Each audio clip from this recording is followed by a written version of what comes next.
Hello, everyone. I'm Kayla. And I'm Silas, and this is The Adventures of Kayla and Silas, a podcast about everything travel. Each week, we cover travel topics that we find interesting and that we hope you will, too. Today is our first podcast that we're recording in Mexico. So, hola. ¿Cómo está? Silas is really good at Spanish. Yo también. Anyway, we are currently in Playa del Carmen, and soon we'll take off to Tulum. We have lots of cool things to talk about in the upcoming weeks about those adventures. Last night, we had an amazing dinner when we got here. Yeah, we kind of stumbled across that, huh? It was one of the most amazing meals that I've ever had, and it was just this little shop on the corner right by where we're staying. We said, we don't want to go too far. We'll just go over here. Looks like they have some tacos. It'll be good. And we'll try and link to some pictures or something, but the food was prepared phenomenally. Whoever was in the back of that kitchen. Pretty. Yeah. He had an amazing... He has like a knife fetish or something. I don't know if that's true. Well, he had all these like perfectly cut, fancy knife cuts. He does have good knife skills. I don't know about his knife fetish. But I see what you're saying. He does. The food was really good. It was a lot of fun, and we're excited about being in Mexico. But before we jump into all of that, we're actually going to spend today's episode talking about cruising. Yeah, we took our first ever cruise. It was a lot of fun. It was a ton of fun. And we learned a lot. We learned so much. We're going to share all of what we learned and more. Not possible. In today's episode. So, first of all, since this was our first cruise, it was just a lot of learning curves overall.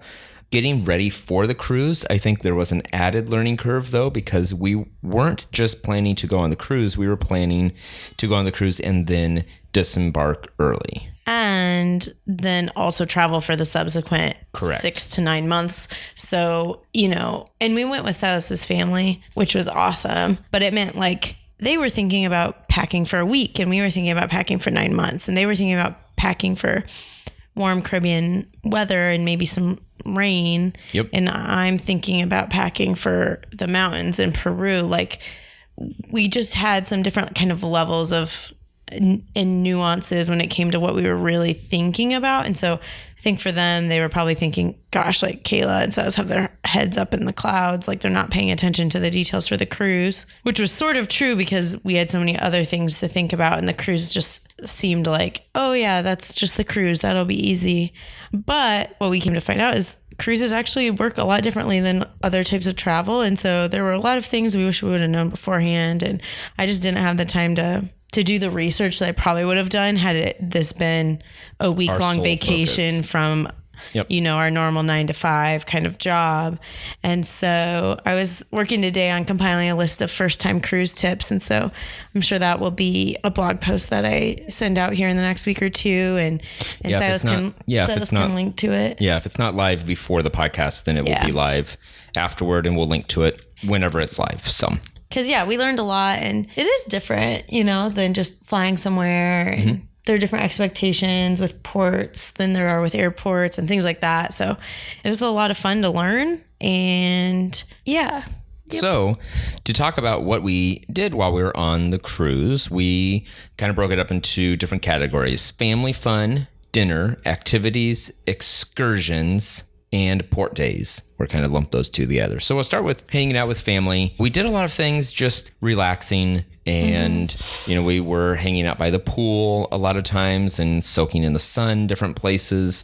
We spent time just walking around and exploring the ship, because I don't think that my brother and his wife and family had been on this particular ship before. Right. So we were invited by Silas's brother. And then his parents went. So his parents had never been on a cruise before, but his brother and his brother's wife and her brother and her mom were all on the cruise with us, and they had all been on cruises before. Yep. And then some of their friends came as well. And who are our friends now? Yeah, our friends too now. No. So 2 of them had been on a cruise before and 2 of them hadn't. So we were kind of half and half in our group. Yep. As far as like people who had been on cruises before and people who hadn't. But no one had been on the particular ship that we were on. Meaning there was still new things to explore, and even if you go on the same ship multiple times, the schedule of events changes. So there's always new things to do and see, even on the same ship. And so we did a lot of things together, did a lot of things separately, but the one thing that we definitely did together every single night was dinner. Yeah. And dinner was a lot of fun. We had really great waiters. They took really good care of us. Kayla and I we've talked about it maybe briefly on the podcast before, but we both have some food sensitivities that we are trying to work around. And the waiter was really, really good about knowing what foods we should avoid. They knew that menu up and down. And even the foods that said that they had gluten or dairy, which are things we're trying to avoid, they were able to go to the chefs and say, can you prepare it without? And so they took really good care of us that way. Yeah. And it was so funny. The very first night, I try to avoid gluten and dairy. I don't have to avoid gluten and dairy. I feel better when I do. And so the very first night, I think it was, I said, oh yeah, I want to try the chocolate cake. Yep. And our waiter was so upset. He was like, I'm so sorry, but there's gluten and there's milk in the cake. And I said, it's okay. I know I won't eat the whole, giant piece of cake, and lo and behold, 10 or 15 minutes later, he came back with cake, and he not only brought me the chocolate cake that I'd requested, he also brought me an almond flour cake, a gluten-free cake as well. And he was like, just in case. It was so funny. But of course, the regular cake was better than the gluten-free cake. So I ate a good half of that. Yeah, you had more of that than Yeah, I definitely did. The almond and I cake. actually had it another night too. And that time he didn't question it and he didn't bring me another dessert. But he took both of our waiters took really good care of us. But overall, the food was really, really good. Mm-hmm. I got to try all kinds of stuff that I hadn't had before. And I mean, they just had a great selection of meats and fish, and where they have duck one night and lamb. Duck and lamb and turkey and steak and chicken. I mean, it really shrimp, was. every single night as we ate a lot of shrimp. So, and the other thing I was going to say, if you haven't been on a cruise, is that there's always a restaurant that's kind of cafeteria style, go get whatever you want. Yep. Buffet style, really. Go grab what you want and you eat when you want. And that's where a lot of people will eat their lunch and breakfast too. But on our cruise at least, but I assume on almost every cruise, you chose dinner between like the early seating or the late seating, and you had the exact same wait staff every night and the same table every night. And you were, you really were, that was our one moment when we all came together each day. Mm-hmm. But then the menu changes. So everything's the same, every night of your cruise, but the menu changes. And there are some kind of basic options every day that stay the same, but you do get variety each day. And I think that part was really cool, was that we had just this gourmet meal every single night. And I think you could go there for breakfast and lunch for certain hours. Yes. Too, yep. If you wanted to kind of properly sit down and have someone bring you. We did that for breakfast the last day. Yep, we did. But we never tried lunch at that dining room. And then of course the cruise has other things. They have like specialty restaurants you can pay extra to go to. And they have like an ice cream place and a pizza place and a cafe and sushi, and some of that's included and some of it's not. So it was we didn't really try out too much of that. And bars at every corner. Of course. Yeah, we haven't even started talking about drinking, but yeah, there's you definitely want for nothing in terms of food and drinks on board a cruise. Yep. So the food was, on the whole though, really good. And it was one of the many activities that we partook in on the cruise. Partaked? Partooken. Turducken. The first thing that we really did as an activity, I think, was me and my dad and my brother played a 3-on-3 basketball tournament, which we got second in. Whoop, whoop. And it took forever. It was terrifying to watch because this cruise was particularly unique in that the average age was much higher than I think typically this cruise sees. Definitely. There was a country music reunion tour for some. And of the like 3,500 guests, like 1,100 of them were there for this country music reunion thing. Yes, and these aren't young new country artists. These are this is your grandma's artists. Country music. Yes, and so there were a lot of old people there, and a lot of these older guys were either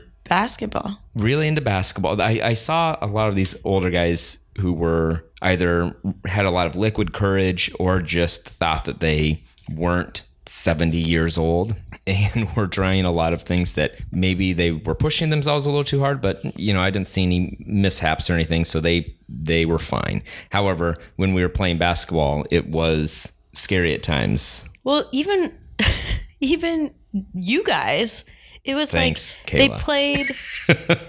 So the sports deck is up on the top, basically. So it was really sunny and hot that morning. Uh-huh. And they had them play a double round robin tournament, meaning With 4 teams, 5 there teams? were 4 teams in the tournament. So they had to play each team once. So 3 games.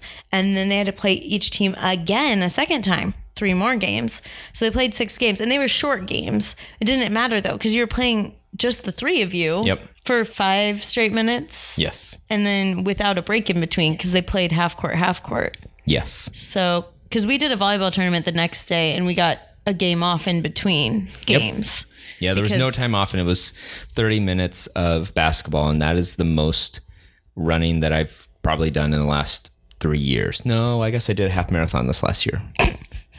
It still was the most running that I've done in the last 5 years. Yeah, I was going to say half marathon's a very different kind of running, but anyway, It doesn't matter. So we did that. Fun cheering those guys on, and then we did volleyball the next day, and we won that. We won first place. We came home with a lot of medals.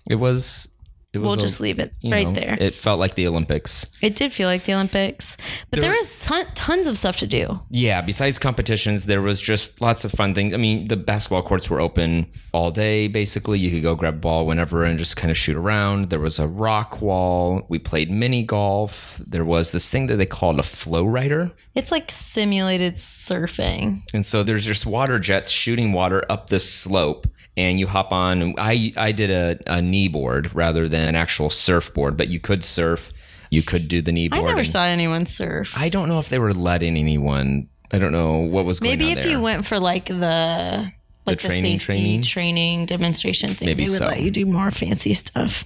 So they did that, and it was a lot of fun to do that. We'll try and link to a video. Either way, you can check it out in the video that we post about our highlight video about the trip. There'll be an image of me failing miserably at that, but it was a lot of fun. You did actually really good. I did okay. For never having done it before. They had big water slides, and they had an ice skating rink, and they also had lots of different shows. We got to see 3 shows. Yep. Because we watched The Comedian and we watched part of Cirque du Soleil. Well, I'm not quite sure what they were calling that show, but it was like an acrobatic show. We didn't get to see the whole thing. And then we went to Saturday Night Fever, and that was really fun. Apparently and that was the full... Well done. It was like the Broadway edition. The Broadway edition. Yeah. I don't know that they were the Broadway performers, but I do know that it was the full-length show. No, it was the Royal Caribbean. It was like the cruise lines. Right, but then they did the full show without taking an intermission, and so it was, and that apparently those performers did it twice that night, which was incredible that they're able to do that, because that is just a lot of performing in one day with very few breaks. So, and then they had other things too, like, well, there's a casino, so you could do that anytime, I think. But they also had like scheduled activities like trivia and karaoke. Karaoke. Sorry, I'm trying to think of things, but now it's eluding me. There was just stuff all over. They had different contests, like the sports competitions, but they would have different things. Like they had like a battle of the sexes. They had a big dance party, especially the night after Saturday Night Fever. They had a 70s dance party. Yep. I think they had some other dance parties along the way too. There was just a lot to do. Pool things. They did like activities wise. Oh yeah, what belly was it? Flop contest and the world's sexiest man competition. Yeah. I mean, there was just like, we got this thing delivered to our room every morning, and it was a full page, basically front and back, of all of the things that were happening in that next 24 hours. And so you kind of go through and you'd be like, do I really want to go to a kickboxing class? No, I do not. Yeah. Because they also had a really nice gym too, which I didn't talk about. But there was just, I mean, there's Everywhere no way you you could be looked, bored unless there was something to do. Yeah. There was no way to be bored. What else? Well, one of the other activities, I guess you can call it, it was the opportunity to take excursions, or just what they would call port days. And so you would get off the ship and you explore port, or there were arranged trips that you could take through Royal Caribbean, but also if you wanted to look at excursions outside of Royal Caribbean, there were opportunities from third-party companies to be able to arrange some of those. Or you could do your own thing. Or just do your own thing, yes. The first day we got off the port in Honduras at... Cox and Hole, Roatan. Roatan. Island off of Honduras. And so we got off there and we went to a place called Little French Key, and that was a fun day. It's kind of like you're basically paying for, well, Little French Key itself was an island, but you're basically paying for lunch, and they give you a couple drink tickets, and you have kind of a quieter beach with chairs and, I mean, really anything you could want. There was paddle boards and kayaks and stuff like that. Lots of stuff for water sports. And they kept it really nice. It was a nice and clean beach. And my mom and I paid a little extra to get have the opportunity to go out and snorkel in the by the reef. Which is the Belize Barrier Reef. It's the second largest reef in the world, and so it stretches a really, really long way. So we got to snorkel and explore part of that. I don't know that we were in necessarily the most interesting part of the reef, but it was still beautiful, and we got to see fish, and we spotted a stingray that I think they were calling a lion ray. It was just a ton of cool stuff to see. I got some awesome footage with my GoPro. We'll be putting that up online too, so you can check that out later. But yeah, Honduras is supposed to have some of the best, not snorkeling, what's it called? Scuba diving in the world off of Roatan. And so lots of people did not do that. No, I mean, you have to actually know things to go scuba diving. And I do not know those unlike things. Snorkeling. But yeah, all in all, it was a great day, especially I think because our whole group, there were 12 of us in total, all went to that one place. So we all got to spend that day all together. And so that was really fun. And because we kind of set everything up in advance, we just really got off the ship in the morning and they did the rest of the work. We didn't have to figure out how to get to where we were going or anything like that, which was nice. Then the next day we got off at Costa Maya, and in Mexico. It was just a very touristy spot that just had lots of little shopping places and lots of places to just grab drinks or food. They had a nice pool area though that was free. And you could swim with dolphins at one little spot if you wanted to. There were lots of little things to do. Free. That was not free, no. But lots of little things to do there. I wouldn't say that it was an authentic cultural experience, but it definitely was a little place that you could have a lot of fun in the afternoons. So right. So we had 3 very different experiences, I think, because in Honduras we didn't really stick around at the port at all. We just went straight to a van and went out and did something we'd already pre-planned. Mm-hmm. And then in Costa Maya, they've built what is truly a very beautiful, kind of an outdoor shopping plaza, I would call it, right at the port. But it's not even part of the city. They've built it just for cruise ships and just to sell cruise ship passengers things. So Silas's brother, they actually took a taxi into the nearest town. And so they went and sat at a bar there and drank beer there. And I don't know that they did too much else. I think they did maybe a little shopping. Well, I think they said but we didn't really have anything planned. They got $2 beers or something like that. Wherever they got to, they got cheaper beer. They were trying to find the cheapest beer, I think. I think they found it. Whereas Silas and I and his parents, we just went somewhere kind of close to the pool in that shopping so we could center. kind of hang out. And it was, we were up on the second floor with a nice breeze and it was pretty, but you would certainly have to seek out a cultural experience in Costa Maya. You would have to make arrangements to go somewhere else besides just staying in the port, right? Yep. But then the last port day and the last day of our cruise, we got off at Cozumel. Yep. And there was a lot. It was the same sort of thing when you got off the boat to Costa Maya. I don't know that it was as pretty or nice as Costa Maya, that little shopping center, but there were more shops. It was a much larger space, I think. Yeah, Cozumel is by far the most developed of all of those 3 stops. Mm-hmm. And I have actually been to Cozumel before. And so I remembered how the ship docked right in downtown Cozumel. Mm-hmm. And we actually didn't. So when we got off the ship, I was like, wait, where are we? Because I was expecting something else. And then we ended up taking a taxi into downtown Cozumel, where we saw there were 2 more ships docked. And I was like, oh, those were the ships I remembered from when I was here before. Mm-hmm. But Cozumel's an island just off of Mexico and just across really from Playa del Carmen, which is another well-known beachy touristy area. But so me and my parents and Kayla all just kind of walked around town. We left the little shopping area and went down the shoreline to more of the downtown, the city center area, and did shopping there and grabbed some lunch there. We just had a very chill day, saying goodbyes and that sort of thing. And my brother and his wife and her family went and did some dune buggies and took those out and drove them around, and then they found some waterfalls or a little swimming area and did some cliff diving. And yeah, it was part of the tour. All part of they that. were specifically supposed to go to that spot. They didn't just happen upon it. So yeah, they got to go swimming and do some cliff diving, let's call it, although I don't think it was that high up. It was about 20. They said it was about 22 feet is what they said. So it's a good jump. I'll call that a cliff. It's a cliff to me. It would be much larger than a distance I would want to jump regularly. And then their friends did something kind of more similar to what we had done our first day off the ship, which was kind of like an all-inclusive beach thing where you got off and you went somewhere and you got beach seats and towels and drinks and food and got to just relax with your sand in the toes. With your sand in the toes. With your toes in the sand. Yeah. And we actually didn't get to see them or talk to them about those experiences. No, it'd be interesting to hear how theirs went. Yep. There was a lot of fun getting to be on the cruise. Well, Kayla, what was your favorite part of the cruise? Family is obviously up there, but I want to talk about specifically cruise things. Cruise-related specifics. Yes. I think my favorite part of the cruise was the entertainment. Okay. So we had the Saturday Night Fever show was, I thought, really well done.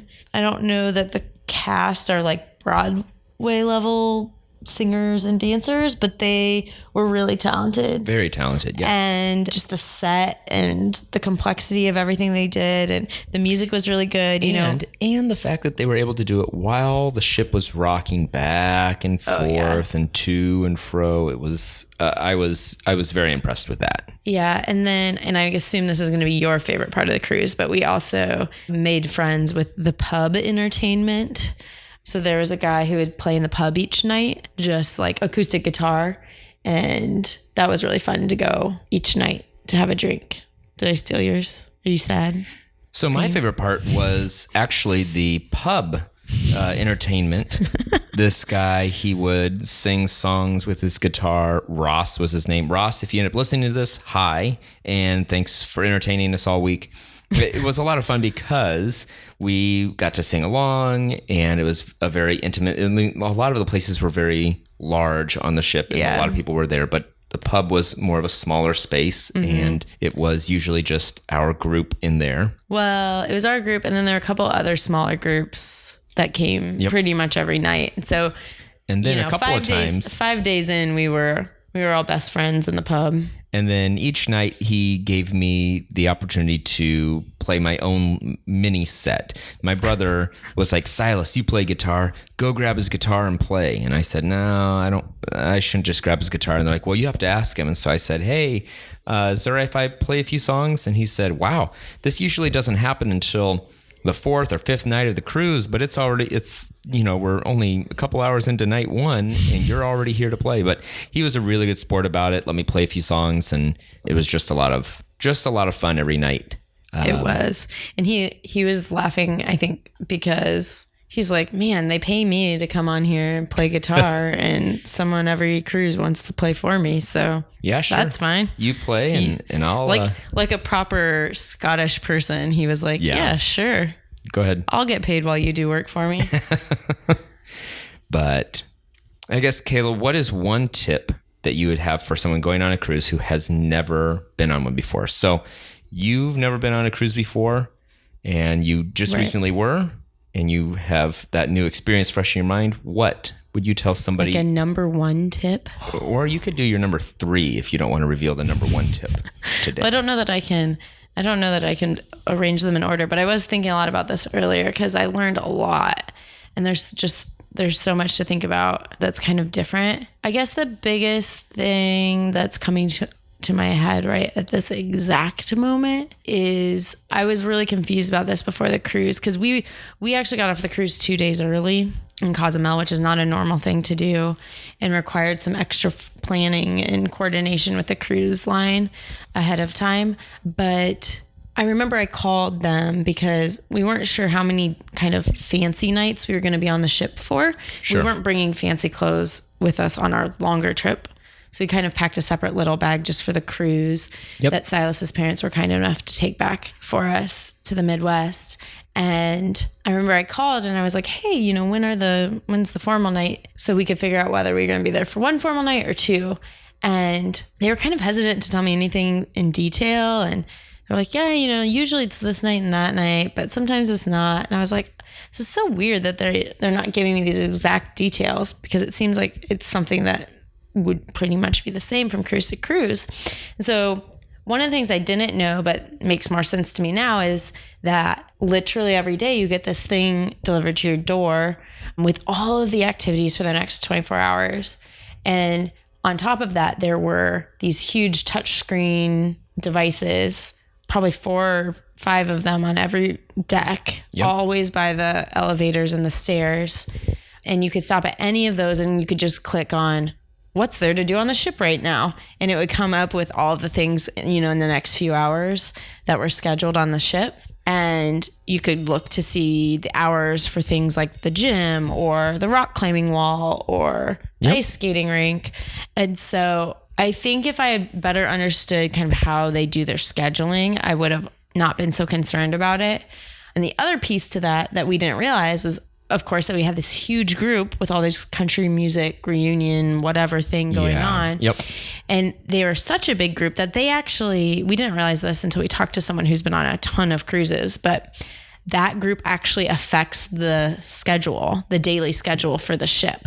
So even though that ship does that same route every other week all year long, I'm pretty sure, because there's this big group, the shows were at different times and the dinner seatings were at different times, and everything was a little bit different than normal. Yeah. So my understanding after having that conversation with that lady we talked to, was that actually those schedules are not something that are set in stone. Those schedules change based on each and every week of the cruise and who's on board and which entertainments because most of the staff, they have to sign really long contracts, but I imagine some of maybe the performers aren't necessarily on for as long as, say, housekeeping staff. So like we went to this comedian, is her name Michelle Ballin? Well, we watched her get off the ship with us in Cozumel and go to the airport. So I assume that maybe her contract was different.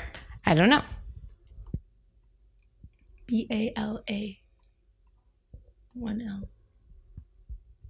Yes, Michelle Ballin. Anyway.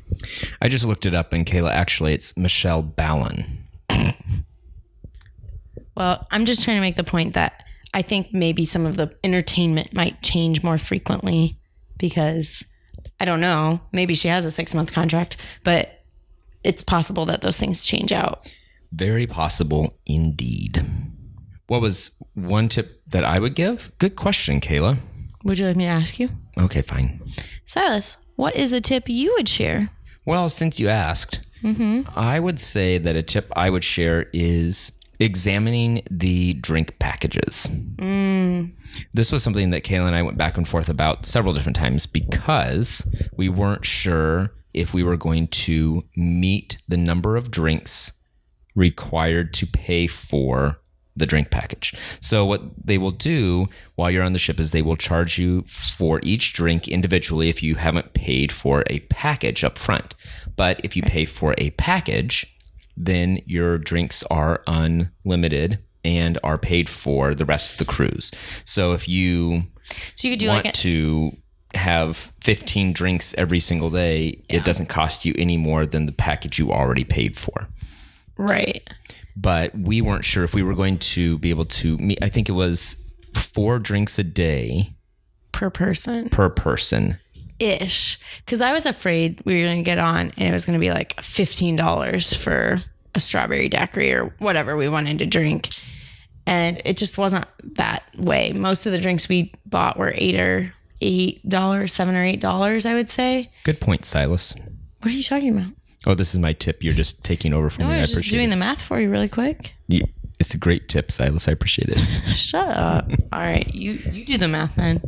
So it was $15, but 8 of them were different dollars. I'm bad at math. The point that we're both trying to make, though, is that the drinks come in at different prices. And so Kayla and I ended up not reaching the dollar amount that was equivalent to a drink package. But I have no idea what that is. It sounds like someone's necklace just broke. And then all of the beads shattered. By the way, we're recording this in our hotel room. Which is not very quiet. So if there's lots of noises happening, it's our hotel room. But because the drinks are different prices, and if you go to get drinks at times that there are drink specials, you don't spend as much. And other times you can spend more, and you can choose which level of alcohol you want. So if you want a really high-end alcohol, it's going to cost more than a lower one. They just don't have a set price across the board for everything. Right, exactly. And I found the fun fruity mixed drinks at the pool, daiquiris or pina coladas, those were way more expensive than like a gin and tonic or a glass of wine. Yep. And so it just depended. When you're looking at whether or not you should get the drink package, do look for times that they have specials. My brother bought his on Black Friday, and so their drink package averaged out to about 4 drinks per person per day. And every day they were able to meet that because they would have a couple of drinks at the pool in the afternoon, and then a glass of wine with dinner, and then a drink after that in the evening, and easily made up what they needed to spend to make sure that they didn't waste money on the drink package. However, if you buy a drink package when you get on the ship, I think you'd have to drink probably way more 6 expensive. or 7 drinks a day to be able to pay for it. So, and I think you just have to weigh your own kind of. For some people, maybe it's easier not to have to think about it and just to already have it paid for and not worry. Yep. But the other thing is, if you're doing a bunch of port excursions and you're going to be gone from 9 in the morning until 2 or 3 in the afternoon, all of those days, right, you're not going to get in as many drinks when you're in port as you will on sailing days. Correct. So what it really comes down to is even actually more than just, it's an average of 4 drinks a day or whatever. Right. Or if you bought it on board, it was an average of 6 drinks a day. Yep. Which would have been ridiculous. Well, for us getting off early, it would have been really hard. And that was just it too. What Silas kept wanting to get the all-inclusive, and I kept saying, we're not going to be there the last 2 days, which I think they're going to still make us pay for. Yeah. And so it ended up working out better for us not to do that. And if you don't drink, or if you drink rarely, they do have non-alcoholic drink packages and just bottled water drink packages. And I know Silas's parents did that. And what they found was that it's kind of insinuated, if you've never taken a cruise before, that if you don't do a drink package, that you'll have to pay for everything you drink, including things like water and juice and coffee. Yep. But that wasn't actually true. If you went to the buffet restaurant for breakfast and lunch, you could grab a glass of lemonade or a glass of juice or water, and they don't check any. And coffee. I think black coffee. Coffee in the morning, at least, for sure. And in the morning. Probably. So when we went to have the sit down breakfast, I was charged for espresso, but at dinner, espresso was included. Oh, it was? So there were some different things happening there. I think they never took my card for espresso at night, but they tried to take my card for espresso in the morning. Maybe it counted as dessert. Maybe so. Because they did it with a dessert. Yep. Yeah, so there there were things that we learned. And Lots also, of cool things. one other thing about drinks Okay. is that on our cruise, at least, we could bring 2 bottles of wine or That's right. a case of water. And we were fortunate. We were traveling with Silas's parents who already had a drink package. So they brought a case of water for us. And then we brought 2 bottles of wine. So I don't think pretty much ever paid for water. And there were 2 or 3 nights where we drank wine as we were getting ready for dinner. Yep. You're not allowed to take that wine out of your cabin unless you want to pay a corking fee. And our wine was not worth paying a corking fee for that we brought. But so that is another way, if you're not getting a drink package, that you can save a little bit of money is by bringing wine on board. Good tips. Great oldies. Before we wrap up today's show, we want to tell you just briefly what's next for us. We're going to spend a few days here in Playa del Carmen, and then we're going to move on to Tulum for a few days. And then from there, we head to Mérida. Yep. Which will be interesting because I don't know all the things about Mérida, but I do know about 95% of the things. So it'll be... What's the biggest tourist attraction? And that's our show. As always, we ask that you reach out to us with any questions you have. We're always available via comments, social media, or email. We've also launched a Patreon community. If you follow the link below to our Patreon page, you can get exclusive access to our content and vacation planning assistance. Once again, We're Kayla and Silas, wishing you luck with your upcoming adventures.